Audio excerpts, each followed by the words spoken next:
Good evening, everyone. Good evening, Ken. How's everyone doing tonight? Pretty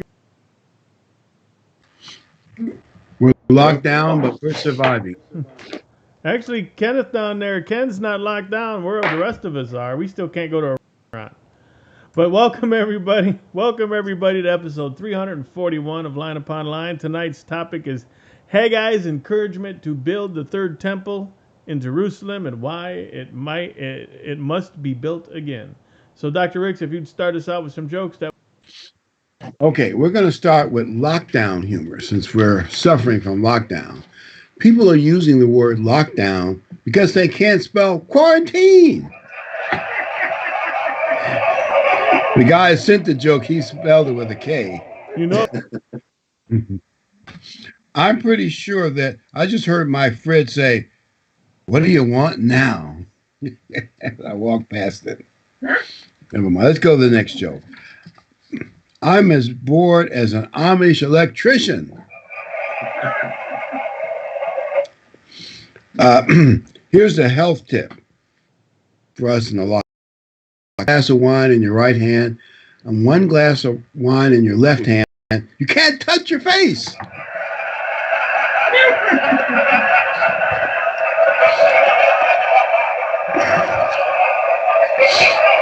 And just remember this. If while you're in lockdown, somebody toilet papers your house, they just double the value of the home. especially if they throw in a side of beef. Yeah. And this is a cute one.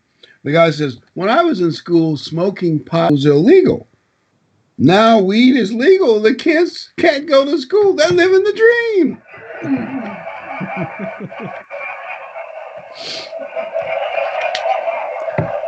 Also, during this lockdown, if you get an email and it says knock, knock, don't open it. It's a Jehovah's Witness working from home.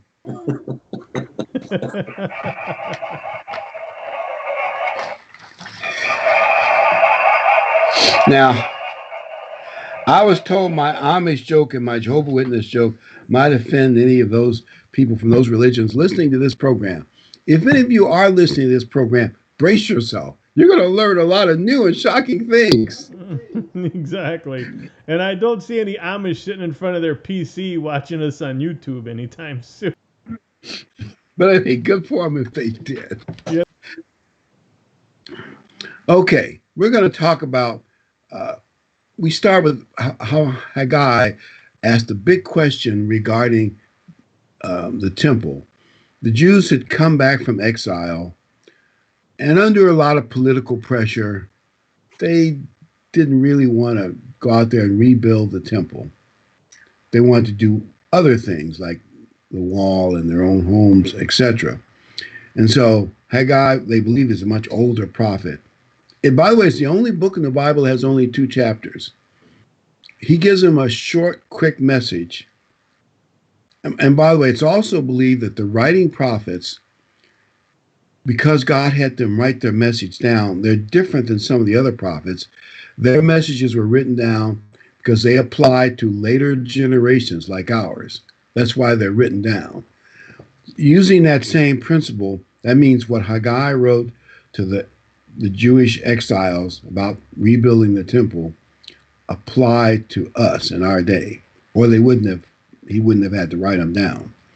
So let's go to our first scripture, and we'll ask the big question, Haggai 1. All right.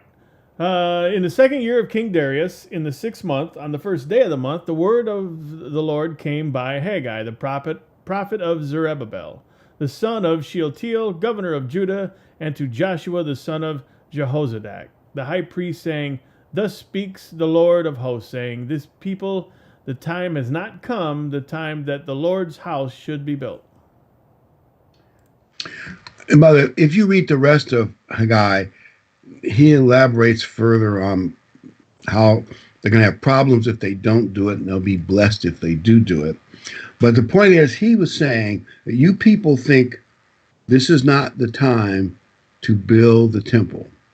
And my question is, assuming that message is going to apply one of these days, how far away are we from the time when the people in Judah should listen to that message and build the temple? Because right now, it's on Netanyahu's dream list, but it's way down near the bottom. And from what I've gained on the internet, no one in Israel thinks this is the time to build the temple. Are they making a mistake by not doing it? Why don't we start off by, what do you think, Ken? I don't know if they're, mistake or not. I don't think the opportunity isn't there yet, but the opportunity will probably present itself the harder things get in the world. In other words, they'll turn to God because things will get that bad. That's my guess. Another theory I've had is there's never been a president to get a peace treaty and to help and to push towards building a temple in this country. Any president could ever pull off getting a third temple built and help the Jewish people do it, it would be. I agree, and that was really smart thinking about, because people tend to, when they're sick, when they're having time of need, that's when they start looking for God again. They say after 9/11, the churches were packed for 6 or 8 months and they dwindle back down.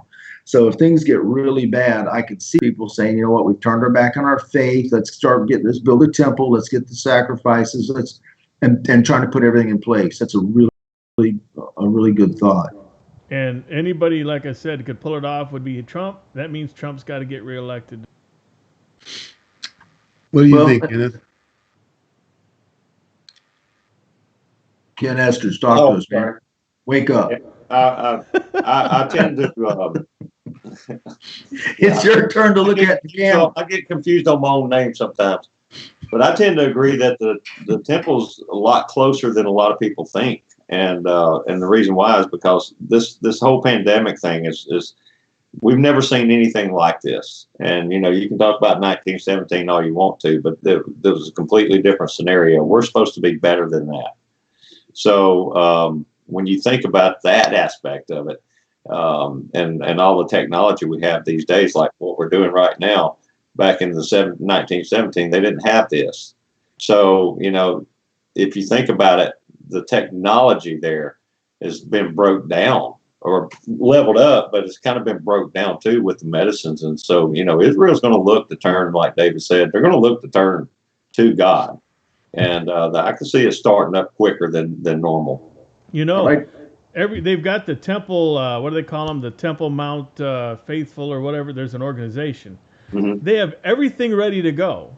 Everybody Yes. that watches this program probably knows that. They got everything from the goblets to the silverware to the sacrifice, the altar. They got everything ready to go. They just don't have a building yet. And the Right. minute that they're allowed to have that building built, they will be there, and it'll just. I mean, once the building is built, they'll have it furnished overnight. But Yeah. they just got to get to that point. And as fast as things can go up, build things nowadays, they could do it fairly quick. 2 points. One, Trump's a builder. Two, they're forcing the churches to document all their sermons, Bible studies, or whatever by using these, like what we're doing right now. So if the time comes that they're really wanting to monitor a church, they'll be able to find that because it's going out in the air. And that's when you're going to see neighbor turn against neighbor and brother and father and son and family members breaking up because they're sitting in there. Hey, I didn't go to that church. My mother did, but it's in this house. And I lived in this house, but I didn't believe in any of that. I just happened to be living in the house and mom did it. Yeah. You're going, and you're going to see that kind of thing too. Do you hear what the mayor of Kansas City, Missouri did? I think he's backed off it. He said that churches weren't essential, even though Missouri was opening up for certain things. He didn't want churches to reopen. But if they did reopen, he wanted them to keep a list of everybody who attended. And then the mayor's office will come by every so often to get the list. And then if any of those people ever get sick, then they can come back, backtrace against everybody on that church list. And you realize that if, say, people go to church and they come down with COVID, that doesn't guarantee they got it at church. They could have gotten it at Walmart or the hardware store, right? Yes, but they're also reclassifying other diseases now as part of the COVID chain. My niece does medical coding. And she's telling me that things that used to be coded like hay fever or whatever, they're now lumping it in. That way, if you're very old and you have hay fever and heaven forbid you pass, it because hay fever is now lumped into that chain, they're calling it COVID. Oh, by the way, the government's giving them more money, hospitals, if the person dies of COVID than if they die of other diseases.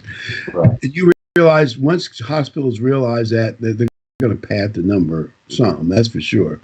Yep. Yeah, they are. And, I was at Walmart today and there's a guy there. I've never seen him before. He was probably well into his 40s.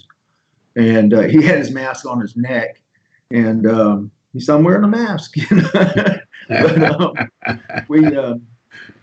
I just started talking like I do, just like I just said to you guys. And he started going, right. You get eaten by a shark, COVID virus. You get hit by a truck, COVID virus. Fall off a building, COVID virus. And he had all the scenarios, and he was just throwing them out there, and people were laughing because it's that silly. I heard a stat about 10 days ago. They checked the death rate in New York compared to the same time last year, and the death rate was a little bit less. Yeah, I've heard that too. Yes, politicians and the media lies. They lie like dogs. You were talking about we were about to reopen, but this past week, our company comes back June 1, the one I'm about to leave from, but they had me put on these foot pulls on the doors, bathroom doors and stuff like that. So you open the door with your foot. And so my boss, who happens to be working from home most of the time, called me up. He said he ordered them and, wanted me to put them on. And I said, okay, no problem. And so he called me up and he said, well, how's it going? I said, yeah, this foot pull works real great, but it's kind of hard to get your feet up to the hand washing sanitizing spot there. So, that's how silly it's gotten. It's really gotten silly out there. Somebody said churches may not open for another year. That's in Illinois. Illinois. Yeah, it was Illinois, yeah.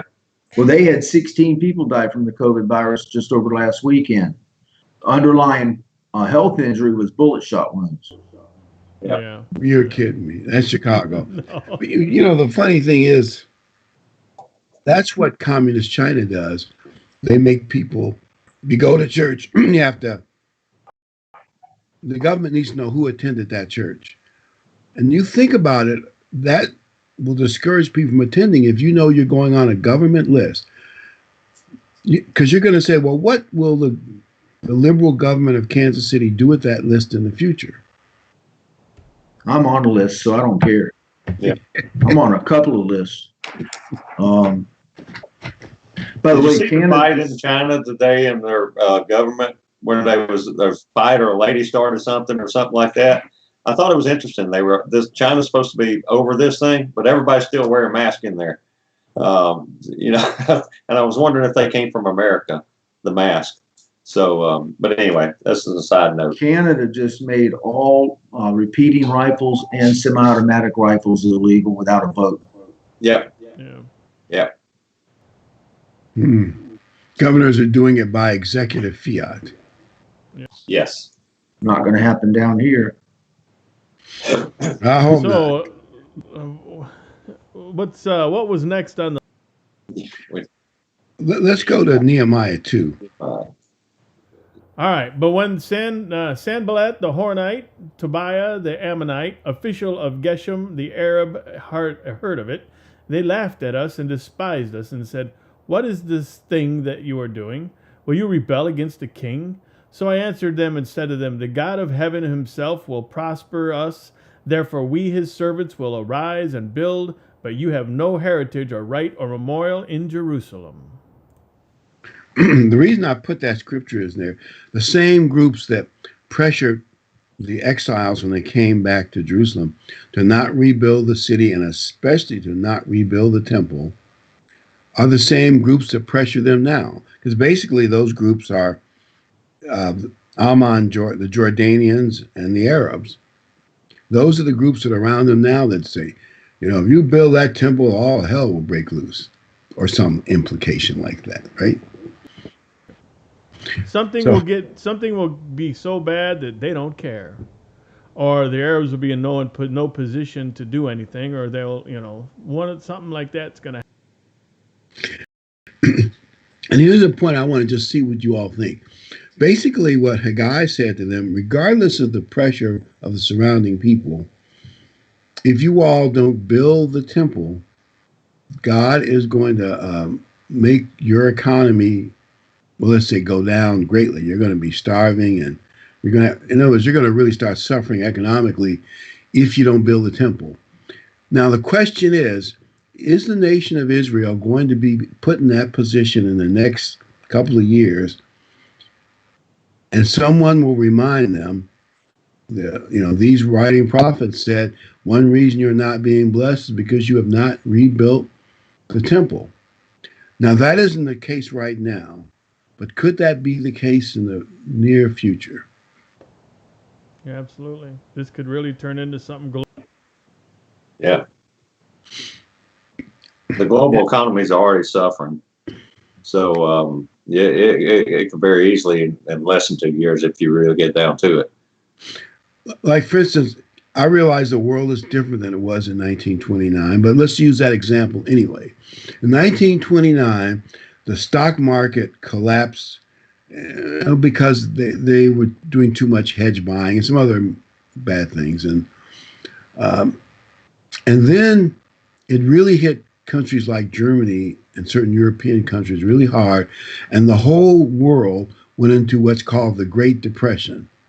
And it appears, let's say FDR is a complicated person. He did some things right and some things wrong. But overall, what he did actually discouraged American business and made the Depression last longer. Now, could this COVID-19, we don't see it yet, but could it start, say, 2021, the world just can't get its economic stuff back together. Nobody trusts China anymore because China is a big manufacturer of a lot of stuff.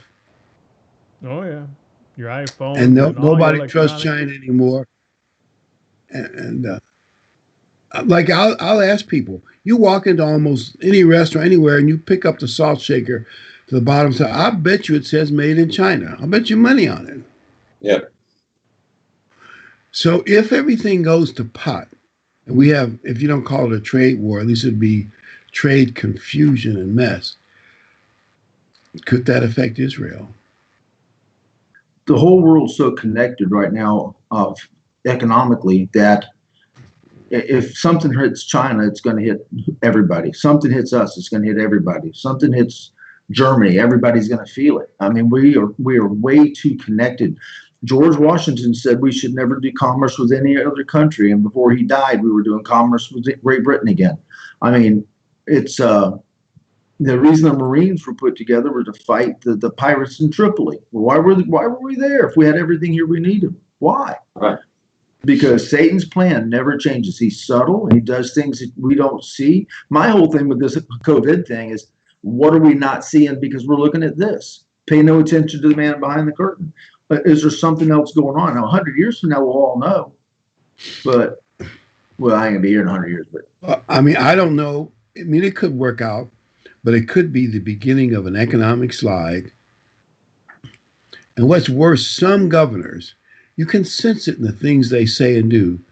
They wouldn't mind America's economy going in the tank, and they'll help out because they think it'll give them more political power. When you say that, you think, you're a kid. Nobody is that cynical. I've seen the comments they make, and I can sense it. They in the media would not mind a great economic collapse because they think they'll get more power out of it in the long run. Everybody become dependent on the government. I think that's a short-sighted view, but that doesn't mean they won't do it. But they did no bailouts until the governors figured out for your state, guess what? Everybody's going to be back to work tomorrow. Yeah. I remember I used to live on a road. It was right around the corner from another road, and the road was CCC Road. It was built back in the Great Depression. And I got to noticing that through the North Georgia mountains, a lot of the dirt roads, all those roads were created by the CCC. So those people worked for their money. They don't work anymore for their money today. Yeah, people are sitting at home, like, a lot of people are making a lot more money by sitting at home and drawing the government check and not going back to work to bring the economy back. So, well, I ain't getting the government nothing. And I'm working my tail off harder than I've ever worked in my life, because all day long I'm on the computer doing one-on-one classes, punching in the air. I don't stop moving from the time I get up and at 9 o'clock at night, they're sending me a message that asks, what time can we get together tomorrow? Can you send me a video of what, I'm working myself to death, and my money went. Yeah. Well, I mean, that's wonderful. We're, of course, just speculating here, but in the 1930 and 31, the Weimar Republic, because they were tied to the U.S. stock market, but other financial bad decisions and other bad things that happened to Germany because of the Versailles Treaty left their currency worthless. You can read the stories about it. Well, I'm not saying America's in that situation yet, or neither is Europe, neither is China. But we do know this. China's been devaluating their currency, part of their trade war, a lot lately. And the more money we borrow from the Fed, see, money is supposed to represent economic value. Well, if you create more and more dollars, but the economic value is the resource is still the same, aren't you in the long run inflating your money? Yes. I'm not saying we'll notice it right away. And I'm not saying how our government could cut back on spending and start doing the right thing. But how many of you believe that our Congress will cut back on spending? They voted themselves a raise in the middle of all this. They demanded more money to do nothing. Yeah. I mean, obviously, if our government decided, well, we spent all this money on COVID, now let's really cut back and start paying it back, that would be great. But let's say it doesn't happen, well, you might have deflation at first when things get really bad, but then inflation hits. If people don't have a dollar, that is scary. And then you take little Israel, they're surrounded by enemies. Now, they do have some natural resources, but even still, without world trade, wouldn't they be really in bad shape? Right. Right. And my doctor was talking, I may have said this last week, I don't know, but he said his son said, oh, Trump will do this and stimulate that. And this will, because his son has a master's in economics. And he said, I won't repeat what he said, but he told me he was out of his mind. He says, because we're not talking about the 1920s depression. He said, we're talking about the whole world being in the depression, not America and North America, the whole world in the depression. He says that changes everything. And when they print money, nothing has value. So you have to raise the value. I just got a $10,000 from the government. I'd like to get a Big Mac. Okay, Big Mac's $87. Yep. And toilet paper, forget it. Well, I mean, by the way, I'm not saying this doom and gloom. America, in some ways, is better off than a lot of countries because we still have a balance of natural resources and agriculture. We could limp along in a depression better than Israel can. And Israel might be really up the creek, and then God or somebody will read these and other prophets, and they'll say, we want to come out of this, let's build the third temple. And then what if they built the third temple and then they got prospered? You see how that would really boost religion in Israel? Oh, yeah. And I think it would boost knowledge of God in America too. We'd say, hey, they built the third temple in this Great Depression and maybe other bad things, and all of a sudden now they're being blessed by God. Because that's what happened, in the period. And by the way, just as an aside, we think Haggai was an older guy who he and others saw the Solomon's temple. And when they saw the foundation of the new temple compared to Solomon's, they cried because it was nothing. But Haggai was told by God, don't worry about it. This temple will be even greater than Solomon's. And you think about it, the second temple was improved a lot by Herod. But most of all, you know who preached in the second temple?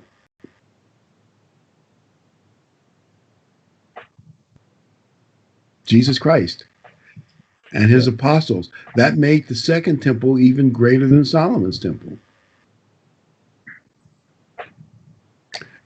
And we assume the two witnesses will preach in the third temple. Obviously, we have to be careful to say this. We don't know how many years off these events are, but I'm certain it will happen someday. And I don't think it's like 100 years away or 50 years away. I think it's more like 5, 10, 15 or less. What do you think? I think that if America is there for it now. The environment is ripe for something like this to happen. Right? I think if America is not capable of holding Israel back, because I've talked with Israeli soldiers, and I said, the Palestinian situation, why don't you just fix it? And they start yelling at both of them, are yelling at me and pointing at me because of you. I said, not because of me. I got no power, man. I'm standing here to counter. And they're screaming at me and telling me that if America would just leave them alone, they would destroy every Palestinian. Well, if that happens, if they feel that America's not going to stop them, because we can't right now, they may just start destroying the Palestinians and taking that area back and seeing what resources are there, at which time you're going to have the rest of the Arabs gathered to put a stop to it. So that could be a trigger as well. One thing I've speculated this.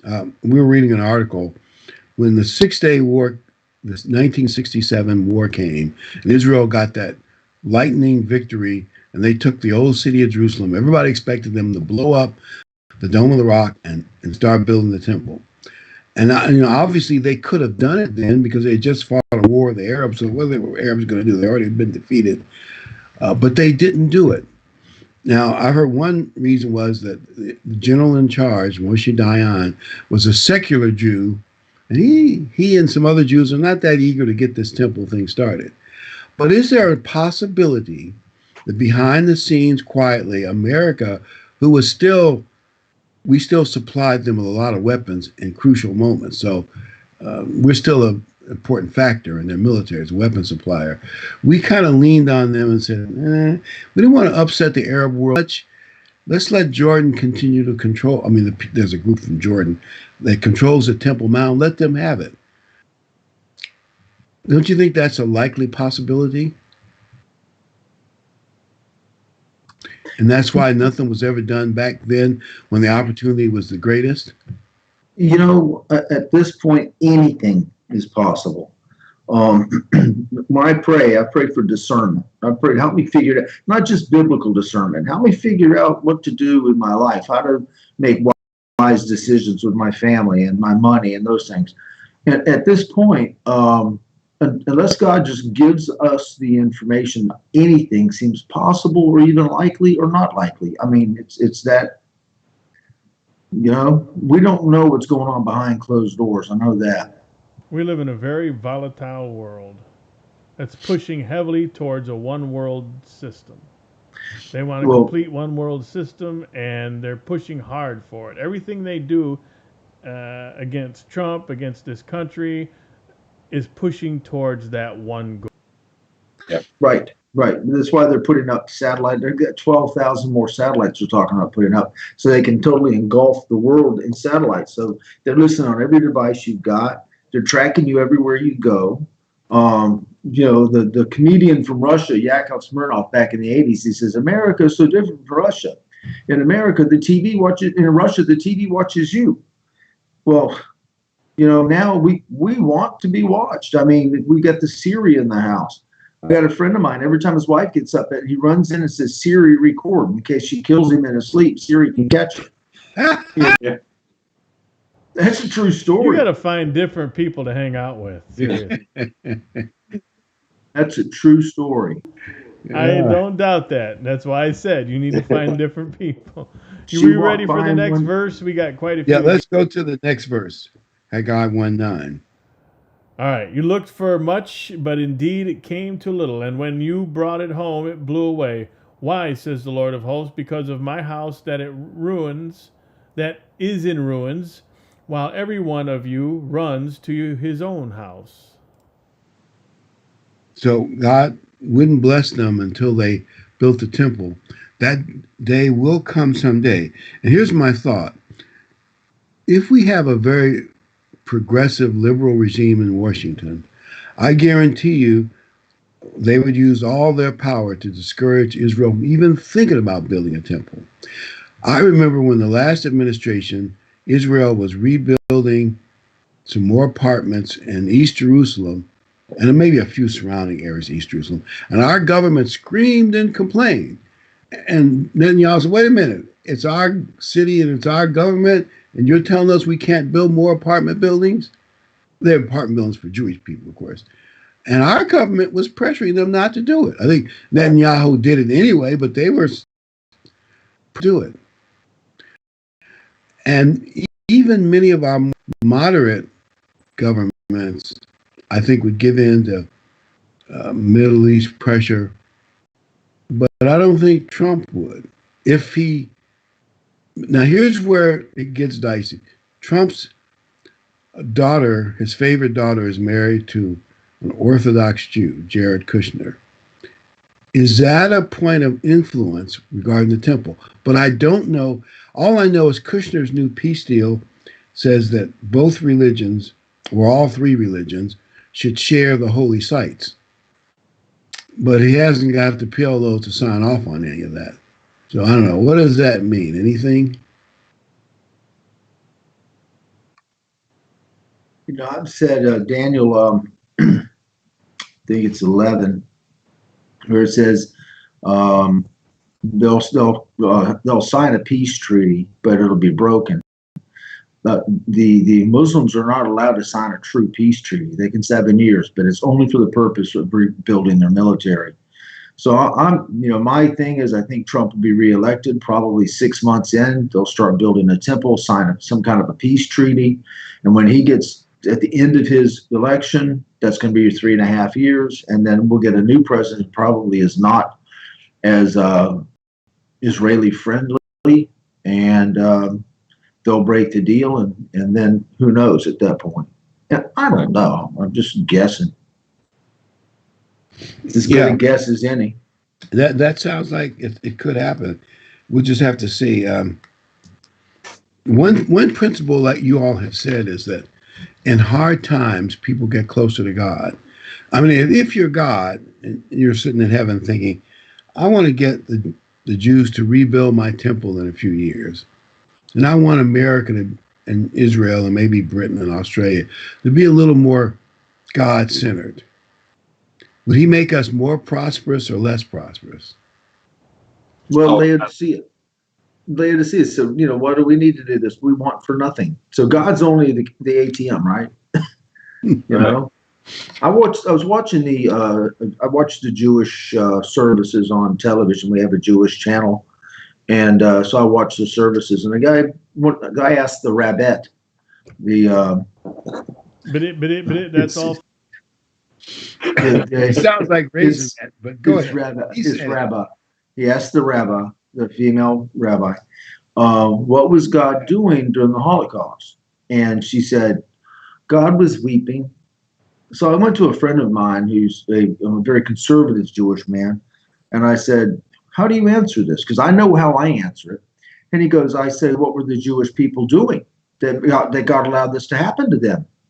I said, that's my opinion. They were living just like the Germans and like the Austrians and like the Polish people. They were living like them. They were not keeping the Sabbath, the food laws, the holy days, or anything. And God punished them. And then they cry out to God. This time he gave them their land back. But now they have gay parades in Israel, and they have abortion in Israel, and they have gay marriage in Israel. One thing, I told a bunch of Arab students, had a class of all the Arab students except one, and they got off on that subject, and I said, you realize that Adolf Hitler created the nation of Israel because he uprooted pretty much all the Jews in Europe. There's no way you got millions of Jews from Europe to relocate in the Middle East. I think there were like 100,000 were there before Hitler did his thing, but they would have got maybe another 50,000. But he uprooted them, so that's why they left. I'm not trying to oversimplify it. I'm sure there are more issues, and it's kind of scary when you think about it too. But really, that was one way God used to build the nation of Israel, right? Adolf Hitler did it. Yep. Scary to think about. Netanyahu went to Dachau or Auschwitz or whatever, and they had the dignitaries sign in, and he signed Yam Israel Hay, the people of Israel live. And that's what he wrote in that book, so that any other Israeli who would come through to see Netanyahu's signature says, we still live. You did not win. Yeah. That's to me, that was powerful. By the way, Hitler and the SS and those other guys who, I forgot the other names, that worked in the death camps, as it was clear they were losing the war, especially on the Eastern Front, they kept moving the death camps further in, closer as the Russians came, so they could try to execute. Obviously, it was falling apart. It wasn't working. But they could execute as many people as possible.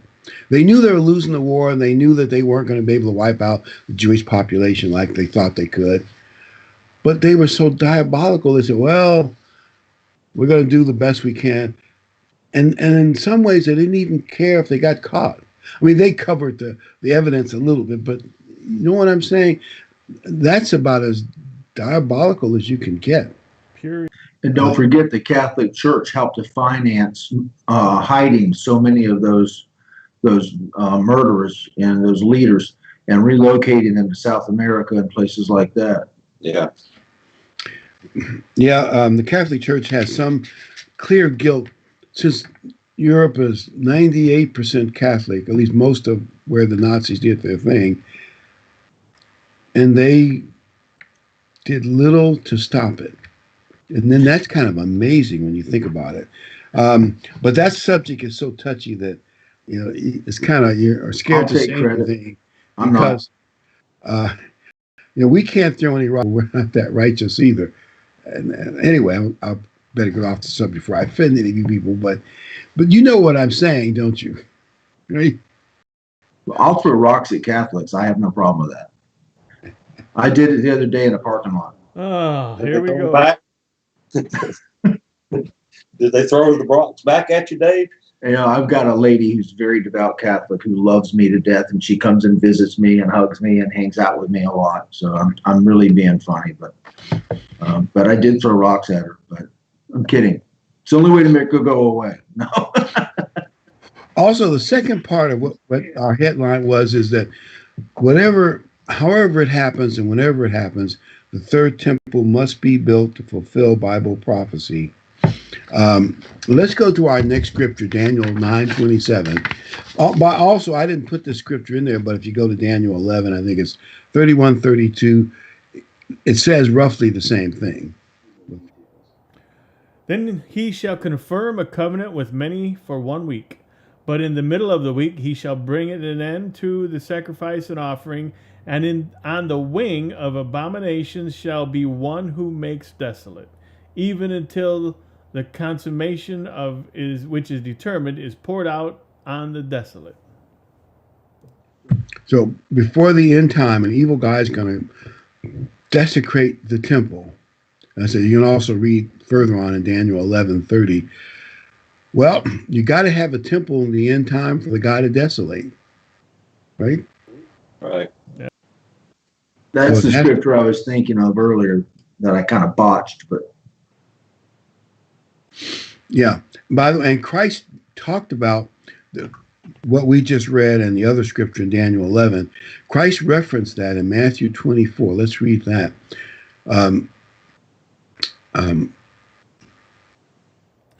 Now, as he sat on the Mount of Olives, the disciples came to him privately, saying, "Tell us, when will these things be? For what will be the sign of your coming and the end of the age? Therefore, when you see the abomination of desolation spoken of by Daniel the prophet standing in the holy place, whoever reads, let him understand. Then let those who are in Judea flee to the mountains." So when you put all the scriptures together, we believe that the beast power's army is going to suddenly turn on Jerusalem and the Jewish people. You got to get out of there or you're going to regret it quickly. Don't go home to pack your bags. And they're going to desecrate the temple. Well, and I think the original guy, Antiochus Epiphanes, 168 BC, he put swine's blood on the altar, which is a terrible desecration to the Jewish people. And he put a statue. Well, they're not sure who the statue was. They think it might have been Zeus. Some said it could have been a statue of himself. But it really doesn't really matter. You put an idol in the temple and put pig's blood on the altar. That's a horrible desecration. And Hitler, his people did the same thing in the Jewish synagogues. Satan don't change. Yeah. It's sort of like in your face to the people of God. It's intentional thing. And Christ said, well, obviously, for that to happen at the end time, you must have a third temple there. Let me speculate a little bit and see what you think. I don't think the temple will be built and then immediately it gets desecrated. To me, that doesn't. Here's what I think is more logical. Say the temple gets built and it stays there for several years, and the Jews improve it, and it's beautiful on top of the mountain. It overshadows the Dome of the Rock and the El Aqsa Mosque, and everybody says, "Wow!" And that really is the place where Christ taught and the apostles taught, and it's the temple of the true God. Historically, there are plenty of records that'll back that up, and it builds up fame, so much fame that this one great dictator in Europe says, well, that's what I need to be crowned God. But also, it will help the devil sneak up on people because we'll get used to the temple being there. We'll get used to the daily sacrifices. Something happens every day, you take it for granted, right? Right. So the moment that temple is built, I do not think the countdown to Christ's return starts. Obviously I could be wrong, but I think it's going to be there a little while, build up the fame so that the evil dictator in Europe will want to be crowned there. So and it's going to be, I'm sorry, Dr. Riggs. It's going to be an opulent temple. It's going to be someplace that he's going to want to be in. And that's why I say I think Trump will have something to do with that because Trump does love Trump. And if he could build it to God, the true God of Israel or whatever, that will make his name known for thousands of years, or if not eternity, should God not return. It'll always be known that this man historically built this temple, just like we talk about Solomon and David. Oh yeah, Solomon's temple. Well, David planned and got all the gold and stuff for, but Solomon's temple, Trump's temple. I never thought of it quite that way, but you know that apparently, when you read all the details, large amounts of silver and gold and bronze and I guess a few other precious metals coated all the things in there. Like I read this somewhere. You know, they talk about the Ark of the Covenant could still exist. The theory is the reason it could exist is it was coated with gold. And supposedly gold does not decay. I mean, it gets a little, you have to clean it up, get a little bit of, but it doesn't decay. Gold will just stay, well, for thousands of years. At least that's what I've read. What do you think, Kenneth? Yeah, I've heard many people talk about the Ark of the Covenant and where it could be, and a lot of people think it's in Ethiopia. I think it's because of the Ethiopian eunuch and all these different theories. I think when the time comes, the Ark will be discovered, and people are going to know. But you got to remember, it's just like not Noah, but Moses' body. That's one of those things where that's why Moses' body was never put anywhere, because can you imagine if somebody says they got Moses' body? Look what happened with the Shroud of Turin and how that got, and how many people thought that was the real thing, and it turns out it really wasn't, or not believing to be the cloak of Christ. So, but yeah, I believe it will show up at some point in time, and that's going to be at these end times. I don't really remember reading anything specifically about it in the Bible, but I do remember hearing some rumors and so forth, and I believe it's there. I believe it's going to show up, and I believe we're also going to find out where Moses' body is at some point in time toward the end, and maybe the two witnesses will tell us, where maybe they'll be going to them and pulling them out. I don't know, but like you say, there's a lot there that we don't know, but there's an awful lot that's being revealed to us now. And I was just reading in Matthew 24, just a little bit before, pestilences, where we see all these abominations and all these things are happening, and you can kind of see it rolling towards that time now. So I do believe it's there, it's somewhere, and at some point in time, they're going to find it.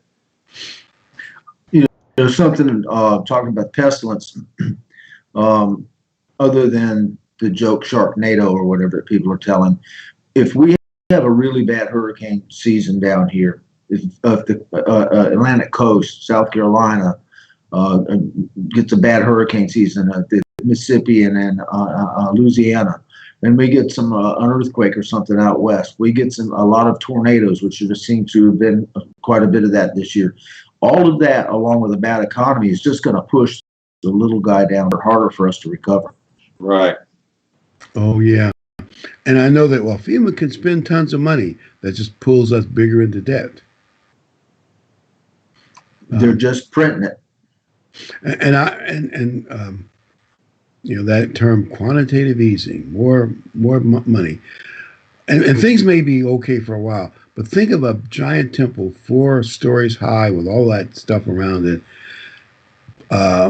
coated with gold and some other precious metals. It will probably, at sunset in Jerusalem, it'll be spectacular. What do you think? Marble foundation, at least they had something like that in the original temple. That will be spectacular. And it will overshadow the rock, and that'll drive the Muslim world crazy. Yeah, sure. Oh yeah, it don't take. I could be wrong about all that, but that would be. The Bible says it's not me. Yeah, it'll be so spectacular that you can see why the beast would want to be there, right? It'll be the #1 building in the world. Again, it was one of the 7 wonders in the ancient world. It will be a great wonder once more at some point. We just don't know when that is. And by the way, And when they do build a temple, we should be careful not to cry, wolf, wolf, the end is coming any day. Because it could be there 3, 4, 5 years before the abomination of desolation hits it. Right? I mean, it could happen. So we have to be careful when it does happen that we don't run, scream, oh, let's go off to the forest tomorrow. No, but we'll know that it's at hand. We'll know that. Well, Yeah, we'll know it's closing in, but we still could have several years before. Once the abomination comes, then we pretty much know when the end is, because there are only so many days. The countdown is there, so it's the key thing. But knowing when it's going to happen is, I don't think it's. Well, we'll see. we'll see. No one knows. What if they build it and it lasts a Jewish generation? Just, I believe, 40 years. That could happen. I mean, none of us will be around to maybe Harburger, with his longevity or whatever it will be, but I don't see me around 40 years from now. And what happens to the word in 40 and 35 years, 30 years? Nobody wants to hear it now. Yeah, correct. And even worse is, that's not going to be there. Not everybody's going to forget. We do have some youngsters that are being taught, believe it or not, in their churches and in our churches, in our homes. So we do youngsters out there. I was talking with a friend of mine one time, and he was talking to me about, well, how did the Israel people keep time? How did they know it was the seventh day? They had to have forgotten. I said, you don't have 1 million people forget the one day. And now I can forget a day, but not everybody's going to forget that same day all the time. And I believe kids, what we do now and how we act and what we're teaching and what we're learning, even the Israelites tend to have forgotten in Egypt the truth of God, but I don't believe all of them did. I believe some of them knew it, and it was a lore to them. It wasn't anything written, but they were taught it as youngsters, and it just kept going through their family, maybe privately, maybe like what we're going to have to do. But know that there are kids that know this, and that one that y'all just saw a little while ago, she knows a lot of it as well. She has no problem, on Saturdays getting up. We never get any kickbacks out of her. So, she loves it. She loves to go down in Tampa and visit with Dave and Sandy and swim in their pools that Dave don't have anymore. Yeah. Well, anyway. By the way, you realize that God used manna to discipline the Israelites for all those years on which day was the Sabbath, because it wasn't there on the Sabbath. They could get double the amount on Friday. And that was just a Sabbath discipline. Shows you how important it was to God. Let's go to 2 Thessalonians 2, 1 and 2. This is the question about screaming wolf, wolf too much. All right. Now, brethren, concerning the coming of our Lord Jesus Christ and our gathering together to him, we ask you, not to be soon shaken in mind or troubled, either by spirit or by word or by letter, as if from us, as though the day of Christ had come. And of course they had live sermons from Paul, so they knew a lot more about something. And he told them, don't let people get you all rattled more than they should. And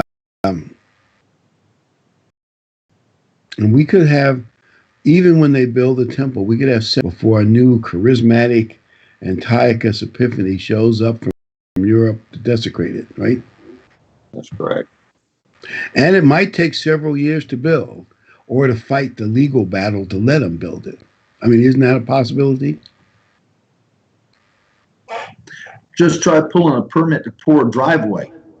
Right. It's ridiculous. Maybe, though, they could use Mexican labor and just sneak it up overnight. Nobody would know. David's Sandy, you're not doing your job. She's asleep.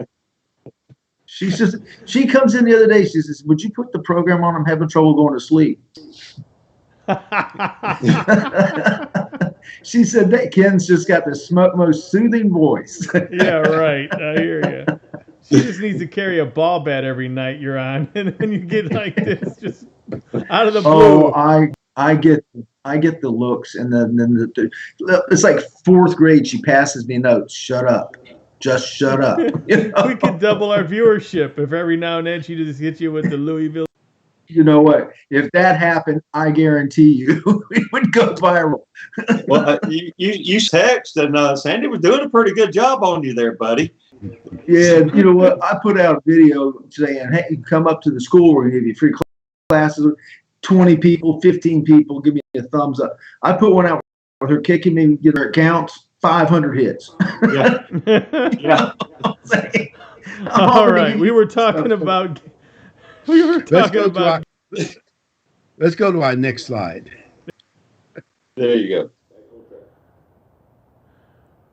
All right, let no one deceive you by any means, for that day will not come unless the falling away comes first, and the man of sin is revealed, the son of perdition, who opposes and exalts himself above all that is called God or that is worshipped, so that he sits as God in the temple of God, showing himself that he is God.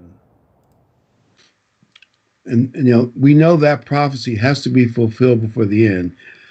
And even the first part about the falling away, I believe it's much more than just the fall of the worldwide Church of God, that apostasy. I believe it's big, so that the world has a certain amount of Bible knowledge, at least a fair number of people do. Maybe in the future they'll be so deceived that a lot of what we would consider normal Bible knowledge, people will be confused about. But if it's actually, if you ask me, hardly, there's almost a tiniest amount of people who know anything about the Bible anyway today. Because there's almost nobody out there. It's so tiny, it's ridiculous. So, any of those little things you see come on Facebook where they have these quizzes and stuff for Bible knowledge, a rookie in our church can blow that thing out of the water, where most people in the big churches couldn't get 2 answers right. So I think we're seeing it now. It's now. How many people are in your group, Ken? How many? Oh, we have 13 strong. That's always there. And then, but we get up to about 20, sometimes 25, and that comes sporadically. See, I don't want to say sporadically. They come a couple times a month, but it is kind of out there for a lot of folks too. We're not in Atlanta. My point is, we're tiny. There's not 10,000 people coming to church in Atlanta every week. There's not 50,000 here or 100. There's nobody in our churches. It's tiny. If you ask me, we're seeing it. Well, I'm going to tell you, I gave a correspondence course to a guy at the health food store. I kind of go and hang out a little bit, which is now out of business permanently. But I gave him the correspondence course because he's in school to be a pastor. He's in theology school. And I went in a couple of weeks later, and I'm like, "Hey, Ricky, how's it going?" He got up. He goes, "Man, that course you gave me," he says, "I'm 2 or 3 lessons in." He says, I've learned more from that course than I have in 2 years in school. Mm-hmm. And he said, it only uses the Bible. There's no outside reference. It's just the Bible. I said, right.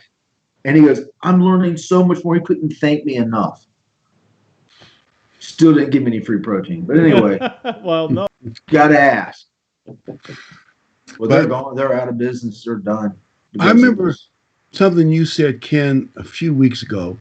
You said that probably the beast in Europe will have what at least appears to be a conservative approach. It won't be true conservatism, because I've seen people use the Bible in a way that shouldn't be used, but like you say, if they don't really understand it, they do. And he'll claim to be representing the godly and the righteous, and maybe even in a certain way, we're going to represent Europe as a godly continent, and I'm a great godly leader. It'll be a false godliness based on people not understanding the real Bible truths and being deceived.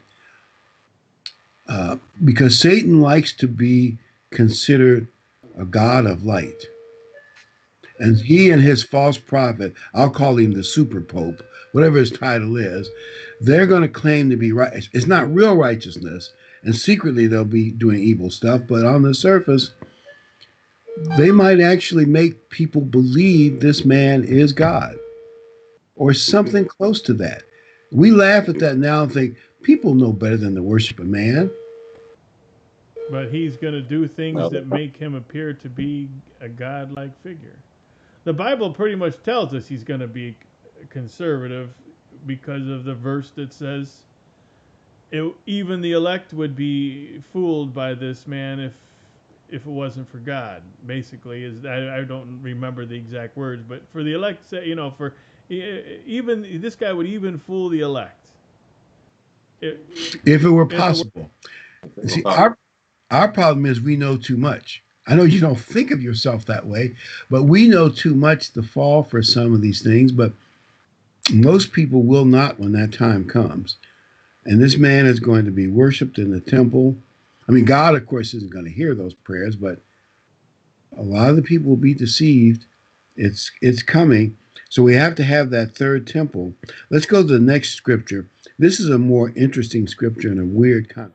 And now you know what is restraining, that he may be revealed in his own time. For the mystery of lawlessness is already at work.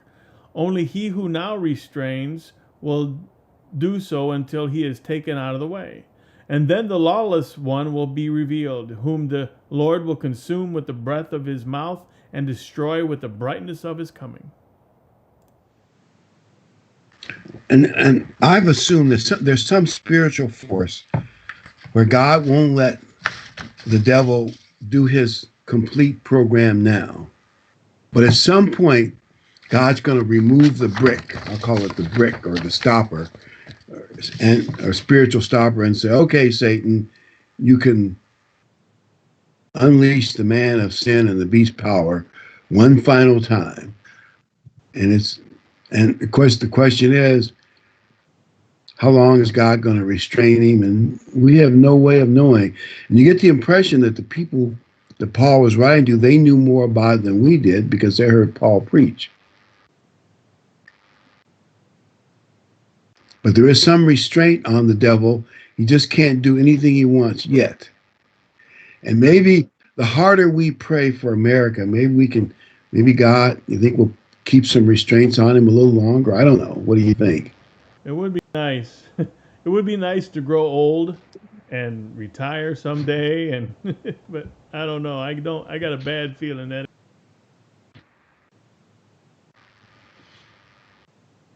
Well, it depends on your defining of retirement. You know? Well, there's retiring comfortably, and there's being forced into retirement. Right. Well, who knows? Our place of safety might be a Boy Scout camp with bunk beds and a fireplace, and you can't get all the comforts of life there, but probably get pretty cheap since they went bankrupt, right? Yeah, it's true. They got a lot of camps available. They gone bankrupt. That's true. Get pretty cheap. Scripture in Isaiah says, when you see the trouble coming, go into your house and shut the door. So I find that interesting. Based on what we've been doing for the last 2 months, there's a lot of. Yeah, right. Well, it could I be, haven't. I've come and gone as I please. You could be. Your home might be your place of safety. God might protect you right where you are. We'll just have to wait and see. Let's go to one of the key verses in this discussion about the temple. All right. Then I was given a reed like a measuring rod, and the angel stood saying, "Rise and measure the temple of God, the altar, and those who worship there. But leave out the court which is outside the temple, and do not measure it, for it has been given to the Gentiles, and they will tread the holy city underfoot for 42 months. And I will give power to my 2 witnesses, and they will prophesy 1,260 days, clothed in sackcloth." So the backdrop to the 2 witnesses will be the third. And I assume when it says outside the temple, the courtyard will be the Gentiles, that they won't blow up the Dome of the Rock and the Al-Aqsa Mosque. They'll be there, next to the temple, but the temple will probably be higher and bigger, but they'll be there together. And that kind of makes sense, doesn't it? Yeah. But they'll just build around it as best they can, and in one way, it really doesn't matter as long as the temple's there, the dome. By the way, do you think it's possible the Ark of the Covenant is buried underneath the Dome of the Rock, deep down? Anything? Yeah, you can get into a lot of different studies on that, and there is one theory out there that that's where it is. There's another one in Ethiopia. There's another one I think or something like that they were talking about, and I forgot, but it was in Iran. So it's possible it could be anywhere. It could be here in America. We don't know. I read a guy went to Ethiopia, and they took him all the way up to, but not allowing him to have proof of this, that it's there. Yeah. He got to talk to the guy who watches it. So yeah, it's in the other room. Can I just take a peek? Nope, can't do that. And so he came out. His takeaway was it's not there. That this guy just wants to be, way up in the Catholic Church or something. I thought it was in a warehouse. The other. Right. That was in the movie, The Dome of the Rock, right? I mean, the Ark of Indiana Jones. Yeah, it's in a warehouse, and who knows, hidden among others. Let's go to the next scripture, but that is certainly a possibility. And I will give my power I will give power to my two witnesses, and if anyone wants to harm them, fire proceeds from their mouth and devours their enemies. And if anyone wants to harm them, he must be killed in this manner. These have power to shut heaven, so that no rain falls in the days of their prophecy.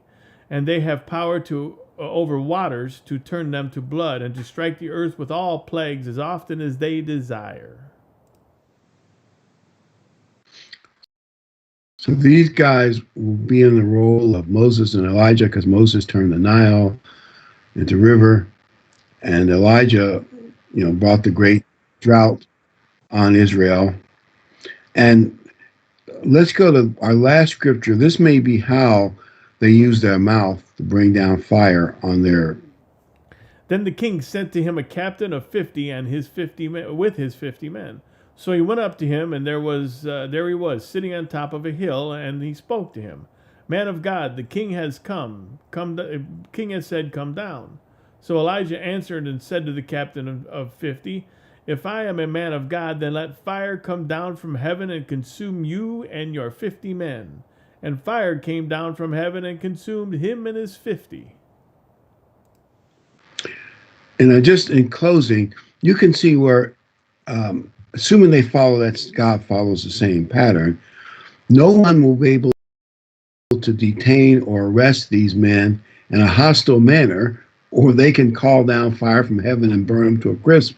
And in the way this story works, by the third group of soldiers that came to arrest him, they were pleading for mercy. And so obviously the king had to treat him nicely, and he could leave when he wanted, because God backed him up with power. Well, these two witnesses are going to do that until near the very, very end. And they will be doing this with the temple of God in the background. And I think it's going to be a spectacular, two of the greatest prophets speaking from the temple of God in Jerusalem, and nobody can shut them down. I can see the Twitter hashtag. Yeah. Yeah. They're saying, who are these two guys? Don't mess with them. Like if they tell a guy, we want to be broadcast on your Twitter feed, whatever the detail. Okay, fire will come down. Let's see the next guy up. And then, okay, whatever you want. Yeah.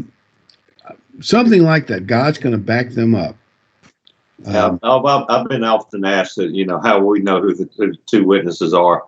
I said, well, if you think about it, you're going to know them because of what they're saying, because you shouldn't have any problem identifying them because they're going to be speaking the exact same things we're learning out of this Bible and what we're doing every week and what we're doing in our homes and everything. We're learning this Bible. They're going to be speaking the same words out of this Bible. So, well, John, if you know the Bible and like we do, then we're going to know exactly who they are. We don't John, need anybody to tell me who they are. I don't. And Dave and I have ran across a couple of people like that. Don't need anybody telling us that you're one of the two witnesses, because you're not. So you forget that. well, I gave that one guy a real hard time. If he was one of the two witnesses, I wouldn't be here right now. But I told him I was going to bounce him on his ear or side of his head. Anyway, John 10 tells us that we will know our shepherd when he speaks. We know his voice. Right. And the plagues are going to knock. They're going to knock the worldly empire with a bunch of plagues, and you're going to know. The works will be obvious. It won't be just some clown with a Bible who wants to become important. No, my guess is those men probably don't even want the job. God will probably give it to them. They probably won't even want it. No, they don't. Every one of them, and I've seen in the Bible, did not want the job. The other thing I think that we probably need to address kind of real quick is that there will be possibly a great calling when the two witnesses show up for people who aren't with us, don't know their Bible today. Their minds may be open to that point and say, wait a minute, I do remember something about this, or I saw that in the, grandma read this to me in Revelation or whatever. Or people that have fallen away from the truth that actually recognize Come it. back. Yeah. Right. That can mean everything the church is doing now may seem to be a waste, but if it puts a seed in someone's mind, Yeah. that might sprout.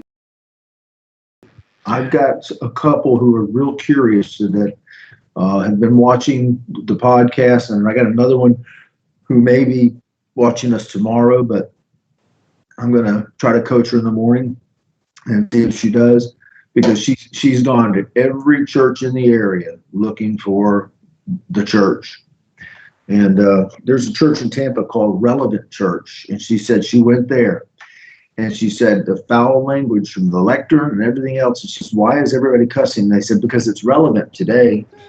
Sounds irrelevant. She said it was just, Yeah. she said it was disgusting to get on to her for her language when I met her.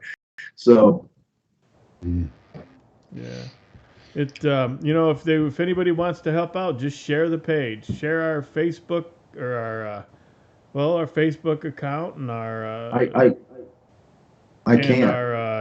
Our YouTube channel. Like it, share it, whatever you want to do, but that helps move the word to others. I can't share anything on Facebook. I'm in Facebook jail. You bet. You get parole, don't To you? a worse person. Sorry. I mean, no, how do I mean that? Never mind. You don't deserve it. That's what I meant to say. It just came out backwards. A lot of good people have been put in Facebook jail because big tech is not our friend, unfortunately. Well, I asked works, and he says usually it's somebody on your friends list gets offended and they report you. So that's how that's done. And then after you reported, they have people who look at it and make a decision. So that's one way. Or keywords. They're constantly searching for keywords. You use words that they don't approve of. The Facebook Gestapo just ejects you from. Somehow, and I have no idea how, I've never been put in Facebook jail or Twitter jail. I mean, and I have no idea how. I'll help you. I have. This is my first time. So. Well, what's up? What's up next week? I got a feeling. Well, next week we're going to look at Pentecost and the two covenants. Countdown to Pentecost and the two covenants. We want people to get ready for Pentecost. The big one will be, Mark will be there, will be in Clarksville, Tennessee. The details will be released by the church in the near future, but it's in the big Masonic Lodge, Clarksville, Tennessee. Anyway, the information will be up online pretty soon. You can spend Saturday night there, and it'll be, well, it should be very interesting. Clarksville is a town with a lot of things, a lot of great restaurants and hotels, Hopefully. a lot of them. Yeah, well, they're open now. Well, I was talking to one of the best ones, and they said that they have this fabulous hot breakfast. Because of whatever was going on, they now give you a bag lunch for breakfast to take with you on the road. Their big bistro restaurant is not open, but he hopes by the end of the month it'll be ready. I was watching Fox, and they had John Taffer on. He's a restaurant and bar guy.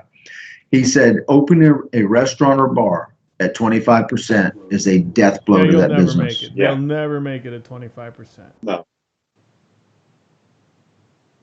I'll tell you who around here is profiting real well, and that's Chick-fil-A. Their drive-thrus are slammed. Yeah, I mean, they're slammed. I said, my goodness. And they got it going on. They get these people in and out pretty quick, but they are slammed. Well, I hope they can get back to normal. But anyway, everybody have a great Sabbath. Everyone have a great Sabbath.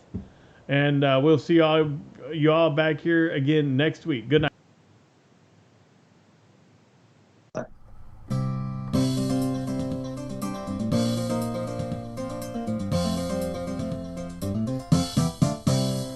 We're happy you could make it, so glad you are here, and hope that we've been able to make God's word more clear.